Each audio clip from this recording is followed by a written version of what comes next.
आज की कहानी है घर के बड़े। कहानी पसंद आए तो ज़रूर चैनल को सब्सक्राइब, लाइक, शेयर कीजिए। एक दिन मेरे पिता ने हलवे के 2 कटोरे बनाए और उन्हें मेज़ पर रख दिया। एक के ऊपर 2 बादाम थे, जबकि दूसरे कटोरे में हलवे के ऊपर कुछ नहीं था। फिर उन्होंने मुझे हलवे का कोई एक कटोरा चुनने के लिए कहा, क्योंकि उन दिनों तक हम गरीब के घर बादाम आना मुश्किल था। मैंने 2 बादाम वाले कटोरे को चुना। मैं अपने बुद्धिमान विकल्प निर्णय पर खुद को बधाई दे रहा था और जल्दी जल्दी मुझे मिले 2 बादाम हलवे का खा रहा था। परंतु मेरे आश्चर्य का ठिकाना नहीं था जब मैंने देखा कि मेरे पिता वाले कटोरे के नीचे 4 बादाम छिपे थे। बहुत पछतावे के साथ मैंने अपने निर्णय में जल्दबाजी करने के लिए खुद को डांटा। मेरे पिता मुस्कुराए और मुझे यह याद रखना सिखाया कि आपकी आंखें जो देखती हैं वह हर दम सच नहीं हो सकता। उन्होंने कहा कि यदि आप स्वार्थ की आदत को अपनी आदत बना लेते हैं तो आप जीत कर भी हार जाएंगे। अगले दिन मेरे पिता ने फिर से हलवे के 2 कटोरे पकाए और टेबल पर रखकर एक कटोरे के शीर्ष पर 2 बादाम और दूसरा कटोरा जिसके ऊपर कोई बादाम नहीं था। फिर से उन्होंने मुझे अपने लिए कटोरा चुनने को कहा।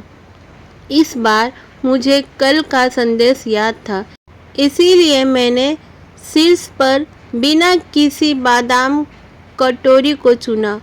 परंतु मेरे आश्चर्य करने के लिए इस बार इस कटोरे के नीचे एक भी बादाम नहीं छिपा था। फिर से मेरे पिता ने मुस्कुराते हुए मुझसे कहा, मेरे बच्चे, आप हमेशा अनुभवों पर भरोसा नहीं करना चाहिए, क्योंकि कभी-कभी जीवन आपको धोखा दे सकता है या आप पर चाल खेल सकता है। परिस्थितियों से कभी भी ज़्यादा परेशान या दुखी न हो। बस अनुभव को एक सबक अनुभव के रूप में समझें, जो किसी भी पाठ्य पुस्तक से प्राप्त नहीं किया जा सकता है। तीसरे दिन मेरे पिता ने फिर से हलवे के 2 कटोरे पकाए।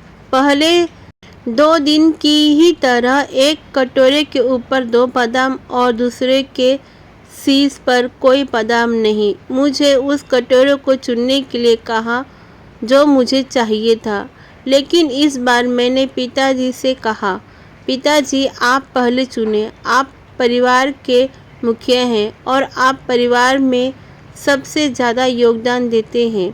आप मेरे लिए जो अच्छा होगा वही चुनेंगे।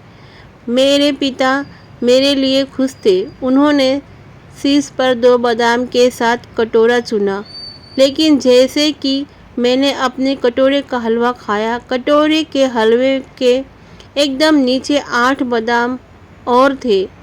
मेरे पिता मुस्कुराए और मेरी आंखों में प्यार से देखते हुए उन्होंने कहा, मेरे बच्चे, तुम्हें याद रखना होगा कि जब तुम भगवान पर सब कुछ छोड़ देते हो तो वे हमेशा तुम्हारे लिए सर्वोत्तम का ही चयन करते हैं, और जब तुम दूसरों की भलाई के लिए सोचते हो तो अच्छी चीज़ें स्वाभाविक तौर पर आपके साथ ही हमेशा होती है। आपको ये कहानी पसंद है तो चैनल को ज़रूर सब्सक्राइब कीजिए, लाइक कीजिए, शेयर कीजिए।